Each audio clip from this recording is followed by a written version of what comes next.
So let's start with a quick question. A round of intros, like tell us how big is your team at the moment, how do you organize it, like do you have teams in remote or not, where are they located? So I am VP of Engineering at FreeAgent. We build accountancy software for freelancers and small businesses. We recently became public. We floated last November in the London Stock Exchange. Company is about 140 people, 50 in engineering. We're based in Edinburgh, Scotland, and 2/3 of the engineering team work from the office in Edinburgh, but 1/3 of the engineering team works from home full-time. Yeah, all over the UK. We're not international. Thank you. Tom? Yeah, so my name is Tom Doehler. I'm the VP of Engineering at Typeform. We are a company based in Barcelona, around 170 people right now. Out of that, I think around 60 are in engineering, and we're fully co-located in Barcelona. Quite enjoying it, being close together. And everyone knows what Typeform is doing? Yeah? Okay. That's good. Wouter? Yeah, Wouter.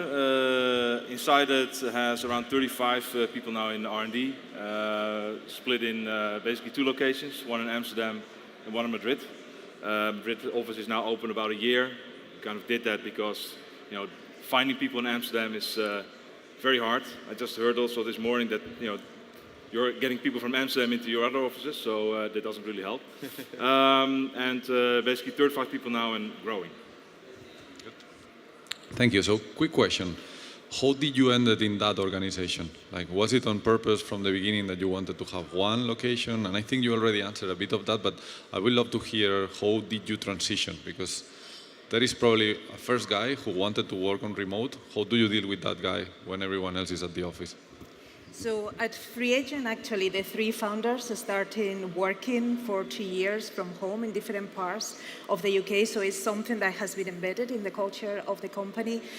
As they got together in Edinburgh to open the office, they started to hire people in Edinburgh. But at the time, it was quite hard to find engineers that wanted to join 10 years ago a new startup. So they continue kind of hiring people for the engineering team remotely. I joined the company a couple of years ago, and as we've continued to grow, like we've gone in a year and a half from about 25 people to 50, so we've doubled in size. We very much on purpose wanted to continue hiring people remotely because it really opened the opportunities of the type of talent that we could kind of attract and the flexibility that we provided to them. I've personally been a big fan of distributed teams for a long time. For 5 years before joining FreeAgent, I was working at Living Social as part of a very distributed team globally. So I was managing a team of 80 people whilst I was working from home in Edinburgh, completely far away from everybody. So we learned to build a great culture of distributed work and continue being very effective and grow the team very quickly in that environment. So that was something that I was looking for in the next place that I was going to join. In our case, we discussed, within the leadership team and within the organization whether it would make sense for us to have remote workers or not for quite a while. It was a pretty heated discussion, as you can imagine. There's lots of good arguments on both sides. But at the end of the day, we realized that for us, in our culture, we really we are a very tight-knit group of people, and this is where we get a lot of our energy from. So we didn't want to risk that. So we said, all right, for now, let's see how it works for us if we stay co-located. What we do is we give teams the autonomy to decide if they, for instance, as a team, they want to go away for a week and work together somewhere else, remote. If they need to get out of the office to be more productive, that's fine. Or if people want to work remotely, like a couple of days here and there, that's fine. But we are not at this point yet where we say we actually want to optimize for that model. So we're slowly learning how to deal with that topic. So far, it's working okay for us, but we'll see if we have to revisit the decision at some point in time. Well, for us, at the time we started growing, we weren't really occupied with also bringing the infrastructure and all technology that you need to actually have people working from their home. So only later, we started introducing VPN and that kind of stuff. So for us, it was about building team and the culture, and from that moment on, actually grow. Now we see that we do have that technology and all the infrastructure to have people working from their houses. However, the team structure and everything that's now in place works, and for now we like to keep it that way. But there might be a day that we say, okay, let's hire someone because he or she is very good, and they don't need to have to come to the office. It will happen eventually. Following up on that one, like if you wanted to prepare your organization to be ready for remote, what are the do's and don'ts, and how would you make that transition? To me, the most important thing is that there's full buy-in from the leadership team and that they are ready to put the effort and commitment to make it work. If leaders don't believe that that's a way to work, then it will never work. The rest of the team will be going against this wall that is just never gonna, really kind of be embracing that way of working. So it has to come from the top. It has to be very, very clear expectations on how you need people to work, put all the tools and systems around it to make it successful. But also you need to start putting a lot of attention around how you as a company start communicating more intentionally so that it's a lot easier for everybody to be able to do their job the way that they need it. But if you put all those things in place and you really embrace the culture, then I've seen it working perfectly, really successfully. But you need to put the effort and you need to want to go the extra mile to make it work. I don't have so much as an answer, more like a question. Do you think that there's a difference in discipline that is required? Do you think this is an ingredient in making a remote workforce work? I think you need to you need so much more clarity into what you expect out of people. How do you measure work? It's actually really good because managers need to stop looking at business as a way of measuring performance of people, and you need to really start paying attention to the output, to what's happening and what's being built, which ultimately is what gives you that kind of flexibility and trust in your team, and people feel more empowered, like they own kind of their work. So I think it's actually a very good way of removing some of those bad practices of kind of be watching people and kind of being a little bit on top of each other to realize that people are doing work or not. So I think it's actually pretty liberating, but you have to put a lot of work around clear expectations and how everybody has access to all the information that they need to do their job successfully. Yeah, I think I already gave the answer. So for us, it's not something we are focusing on, and I think you do need to have to focus in order to get all these things right. And maybe it's not all about getting the infrastructure in place, but more about making sure that the KPIs or whatever you need to measure is very much in place.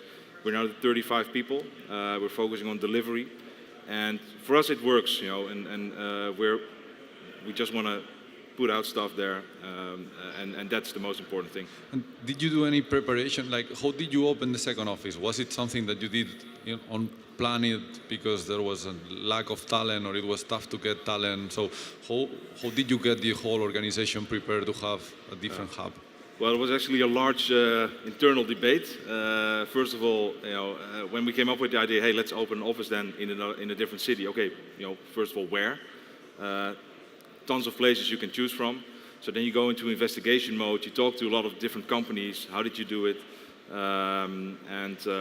Eventually, we already had one sales guy in Madrid. So I went over there, and basically for me, the answer came from talent acquisition. So we quickly saw that within 2 weeks, we had about 20 very good conversations with good developers. We could easily pick 2 or 3 with a good level of English. And that was totally different than what we experienced in Amsterdam. Totally the opposite, where we were really struggling with finding good people.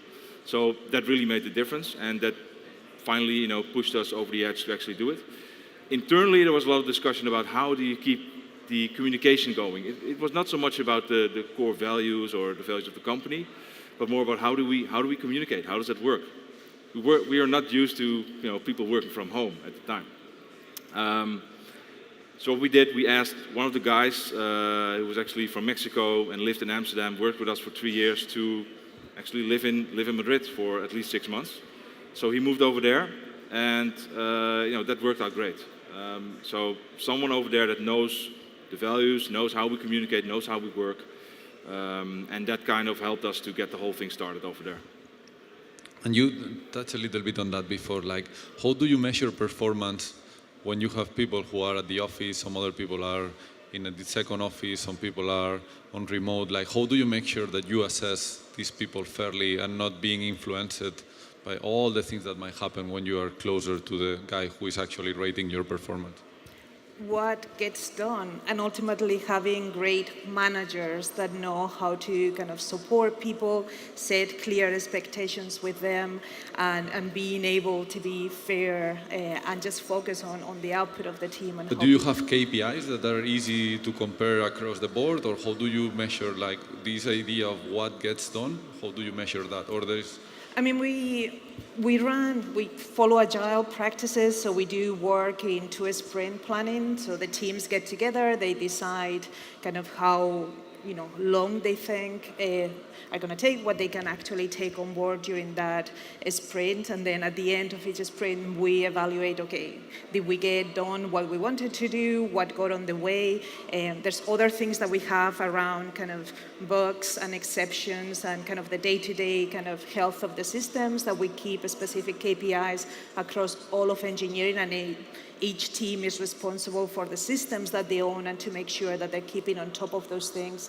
But we have very, very clear expectations for each role. So there was a talk earlier on that was going through very specifically what is expected of each engineer. So we are very clear. Managers need to be always assessing those things very regularly and setting very clear expectations with that.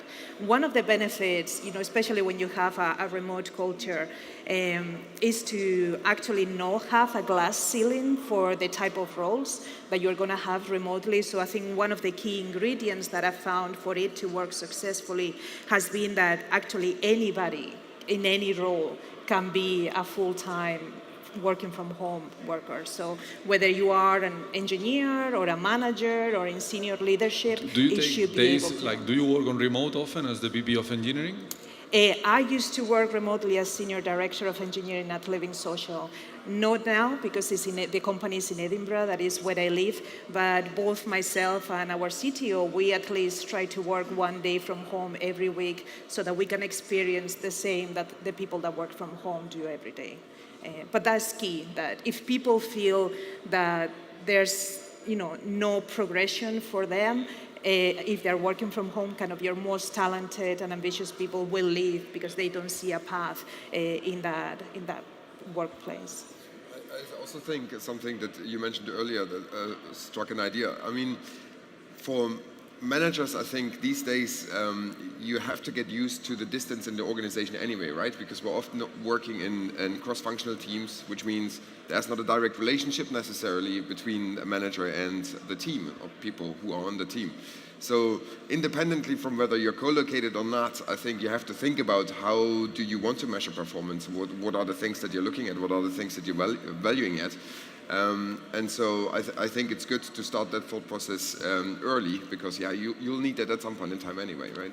How do you measure performance at Typeform? So we are going through a process where we're defining quarterly goals and very on a fairly high level, and we break those down into themes, and we provide those themes to the engineering teams, and they come back with plans. Basically, they come back with saying, okay, this is what we're committing to, and then we're measuring them on whether they can meet their commitment or not. And of course, this is always a conversation, right? Because we know the world changes, things happen, and at the end of the day, you just need to be able to have an explanation and a dialogue around these things, and that's the important thing. And this is also where continuous learning comes in, right? Like, okay, if if something bad happens and you didn't meet your goal, as long as you can show that you've learned something and there's actually a change in behavior and you're not going to make that same mistake again, that's okay, For you, do you imagine promoting someone from the Spanish office? Sorry? Do you imagine promoting someone from the Spanish Yeah, well, office to the top leadership? We actually already did that. No, seriously, we hired a developer over there. He just acted like a software development manager, inviting all his friends to work on his side. So we said, hey, just take the title. But the question is, how do we measure the success of a development team or squad? I think we still have some stuff in that department that we need to fix. However, we now see that with the rhythm that we have built in, so bi-weekly sprints, two sprints of 2 weeks, and the demos that's come out of that, kind of push everybody to show to the organization what they are doing, and of course they want to give a good performance, and so they make sure that at that point that it's very well communicated in terms of what is done and why some stuff is not done, which in most cases has valid reasons. It's not like people don't work hard or just play games all day. It's not like that. So there are valid reasons. We have to communicate that. But those demos become more and more sacred, if you will, and to show the organization what you as a team are doing. And what we now also see is that the teams are looking at each other, looking at the demos, and they see that, whoa, man, they're giving a great performance, a great show. What they've built, they're thriving basically. So we want to outperform them. There's this competition going on, and that's I think it's good. We all need that. We all want to grow. We want to go fast. So we kind of need that playful thing in there. So we just spoke about like performance and recognition. How do you think about compensation? Like, is there variable? Is there fixed? How do you think about compensation for people who work on remote, people who are at the office, people who are in different offices? Is it compensation transparent to employees? Yeah, I'm a big believer of having a very clear structure of salaries that match each role or each band. I'm not a fan at all of negotiating salaries with anybody. My ideal is that we are paying everybody fairly and that everybody's being assessed fairly, and that if you are in a band or a whatever level, that you get paid what you have. How do you double check that this is the case? How do you? How do you double check that this is the case, that you are offering fair market salaries? So we have we get benchmark data external and from my networks in the industry just to see that we're paying competitively. And then internally, when we decide to make salary raises or promotions, we get together the leadership team so that we can compare, we can make sure that the different people are being treated the same way across the engineering organization, and that you don't have a manager that just wants to be super generous and wants to give all the promotions and all the money, or another one that might have way higher expectations than the other one, so that there's a level. So there's multiple people that are checking to make sure that nobody's bias is being introduced. When it comes to people that don't work in the same location, so the benchmarks that we use is per location. So we have a base salary for Edinburgh, and that's the one that we use for the majority of the people around the UK. But there's specific locations, like when we have developers in London or outer London, well, we'll say, well, your salary is the base salary, Edinburgh, plus 20-25% if you are in central London. If you are outside London, it'll be 15%. So if those people happen to want to relocate to Edinburgh, then they lose that extra market match, and you don't end up with inconsistencies in your salary. So my ultimate goal when it comes to compensation is that I am not going to share those numbers publicly, but if for whatever reason they got leaked, I wouldn't be too bothered, because I will feel fairly comfortable that it has been done in a way that is fair and that it wouldn't create any big problems across the team. People talk about their salaries, so you should expect that information is going to get leaked. So. Yeah, we have a similar kind of process where we have salary bands. We communicate those salary bands, so we don't communicate individuals, people's salaries, but we communicate the bands so that they are transparent. We have a yearly review process where we get benchmarking data from the market, and we decide based on company performance and a bunch of other indicators where on that range we want to sit, and that basically anchors our bands, right?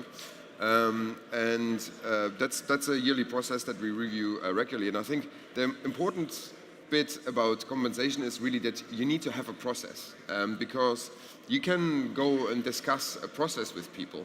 You don't want to be in a situation where you have to discuss, oh, but why is this girl making more than than me? That's the type of conversations that are really helping nobody. But if you have a process that you can openly talk about, then you can engage in a dialogue and you can see, is that process good for us? How can we make it better? Are there better ideas to deal with this topic? Because at the end of the day, you want to make it fair and transparent. And make sure that this is a positive thing and it's not like a source of frustration for people. We have a similar kind of process where how we deal with promotions. So we have certain levels you can promote within the organization. It's basically just a manager writing down a proposal and that gets peer reviewed with other managers. And if it goes through, then that's fine. For like more senior promotions, we do that same process, but at the top of the organization. So proposals get reviewed, and if you all believe that's the right thing to do, then we go ahead with the promotion. And again, it's an open, transparent process. People know how this process works, and we discuss this openly with employees. Managers work together to write these proposals with employees, but it's also clear that it might not happen this cycle, it might have to be the next cycle. That's how we deal with it. Yeah.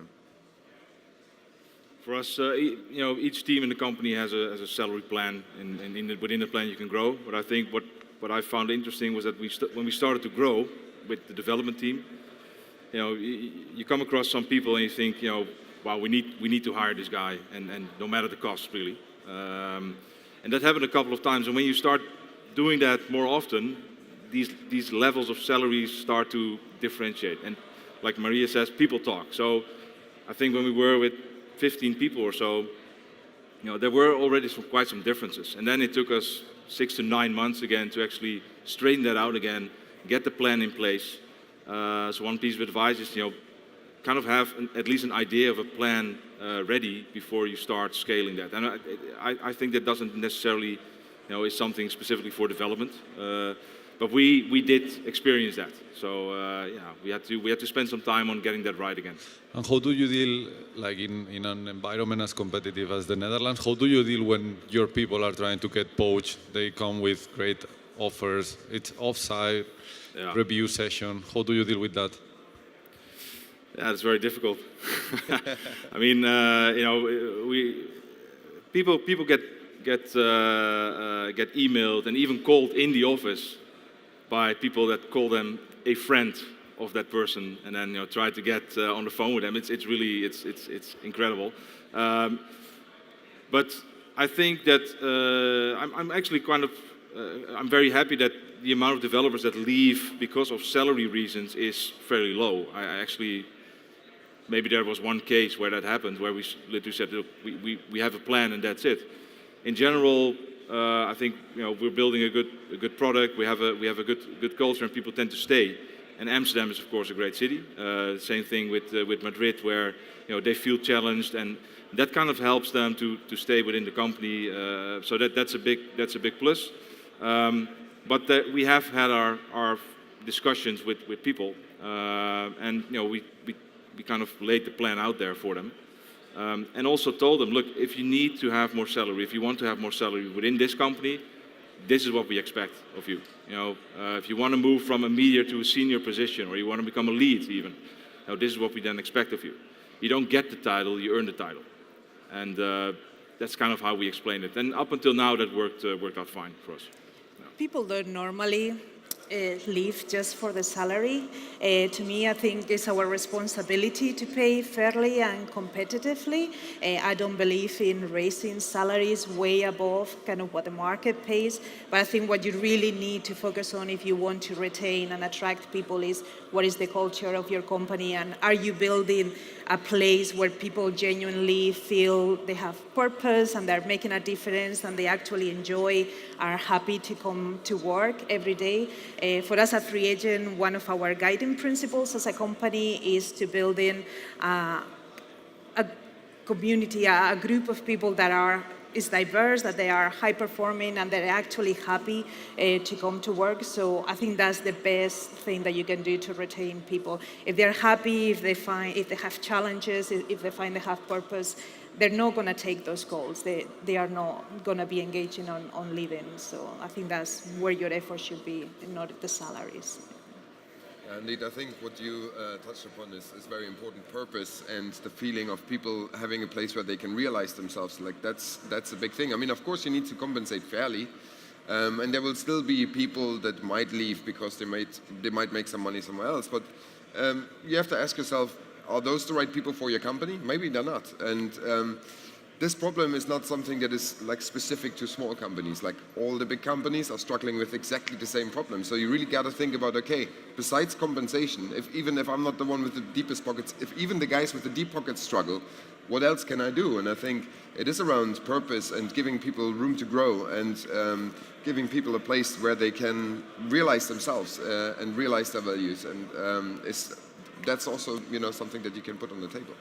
And did you check if maybe not on purpose, but there is salary differences, there is like a diversity gap, or like what happens when personal conditions might change, right? Like someone who was single, then gets married, then gets a kid, like all those things might impact the willingness to keep on working for a similar salary, or like just basically the pressure you feel on earning potentially more money. Like, do you take that into consideration? Do you make sure that diversity is well compensated? Like, it's not, like quite often you can see that the guy who is more pushy might be the one who is trying to get the salary raises all the time. So That's what you need, those bands. I was going to make the comment when you were talking about the importance of leveling things and put them into the band. You need to make it as clear as possible so that somebody that is really good at negotiating can talk you into getting more money, and somebody that maybe is more reserved or quiet and they don't like conflict are not going to engage in that conversation and not get that money.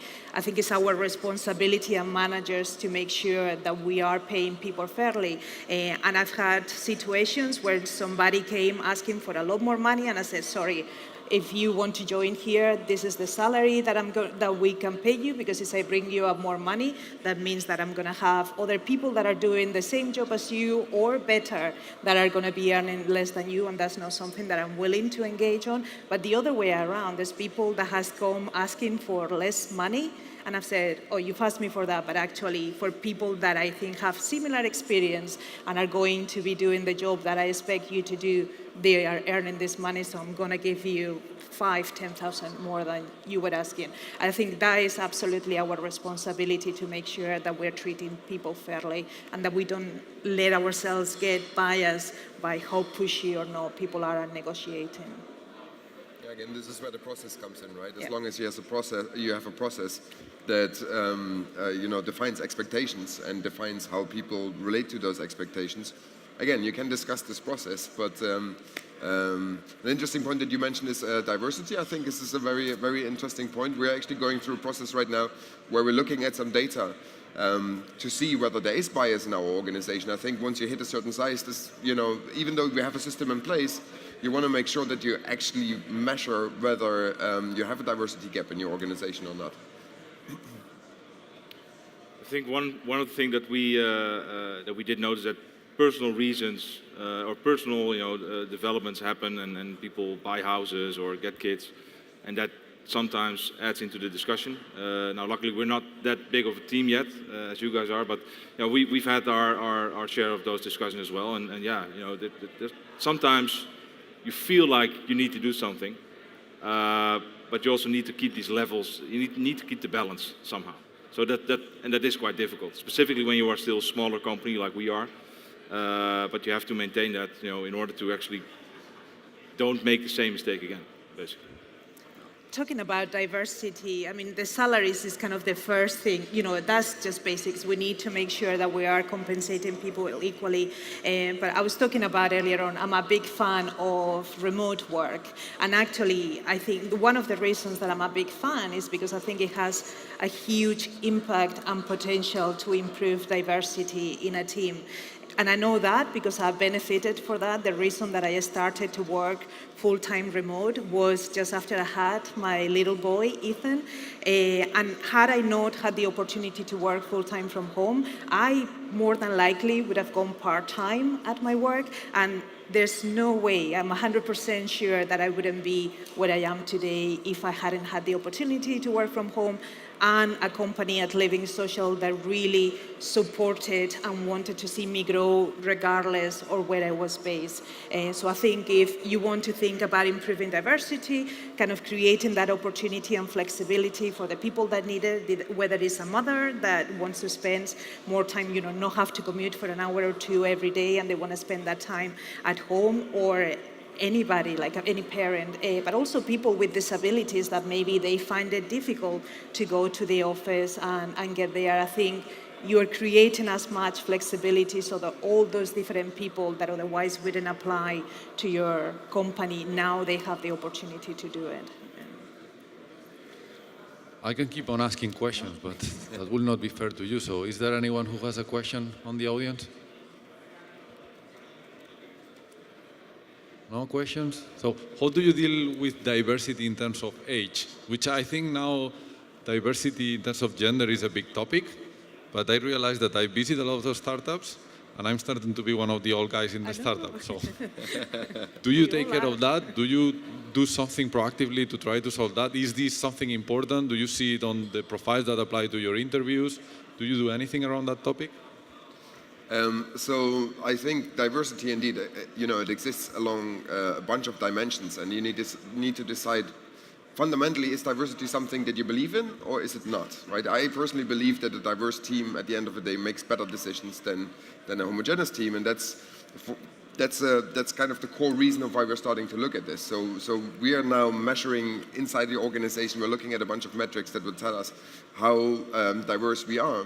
And I know, for instance, we have, especially on the leadership team level, we have a gender diversity problem.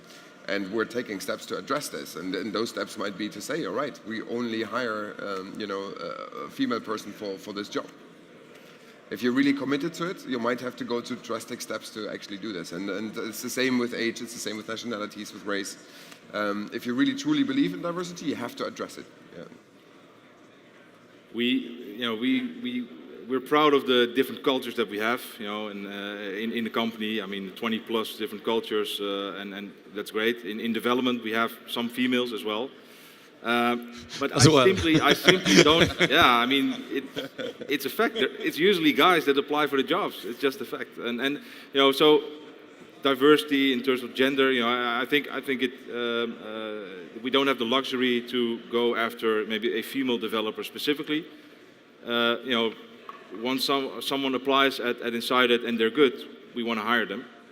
In terms of age, once we started growing, we did see diversity in age, which is nice. I think brings in different experiences, different vibe as well. I mean, people have kids, people have a different. They are a different part of their life, so it brings different stories, and it's you feel more complete in the end. I think as a company. So that happens, and that's natural as you grow. For me, diversity starts with inclusion. So if you put a lot of work into building an inclusive culture, and the people that work with you, they won't want to leave, but they will also start kind of referring people. And that's where the second part of the work comes in, is to having, you should, as leaders of the organization, you should try to find as diverse a network as possible. Because if your network is just of the same kind of people, that's the only people that you're going to attract. So we put a lot of effort in addressing kind of networks with minorities or underrepresented groups in the industry, and through that and the word of mouth from our company and putting ourselves out there and show them how we work and what we do, we've been able to considerably improve diversity in engineering. The rest of the company is more balanced, is more 50-50. In engineering, kind of we went from about, in gender specific, 4 to about 20%. There's still a lot of work to do, but you need to start by addressing the culture of the company and then people. Diversity leads to more diversity. I think that's the best way to go about it. I think that's a great quote to finish. So thank you very much, Maria. Thank you very much, Tom. Thank you very much, Wouter. Thank you. Pleasure. Thanks. Thank you. Thank you.